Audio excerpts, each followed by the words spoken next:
yurtdoshlar obunachilar, mana bugun do'stlarimizni Marhamat tumaniga olib berdik. Marhamat sentr atrofiga, kimga Marhamat atrofidan chiqish kerak bo'lsa, bemalol aloqaga chiqishlar.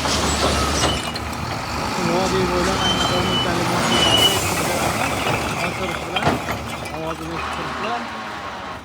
Holatlari pishganligi o'ta zo'r. Kimga kerak bo'lsa, bemalol aloqaga chiqishlar mumkin.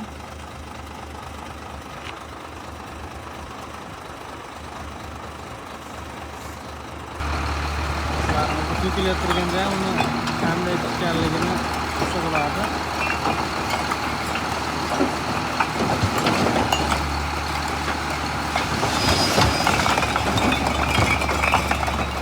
Bunaqa deyarli 1% dan chiqmaydi. Kimga shunday qilsa kerak bo'lsa, bemalol aloqaga chiqishlar mumkin. O'zimiz har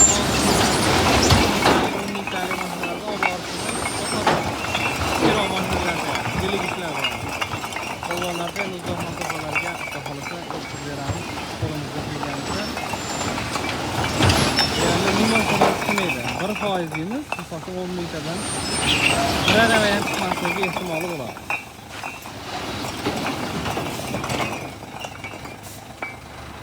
Holatini ko'rib turibsizlar. 22 kechadan yana 8 bor ekan. Hal undoq To'g'riga keladigan bo'lsa, to'g'ri 10% to'g'ri chiqishi mumkin deyiladi. Xohlasa deyarli to'g'ri chiqadi.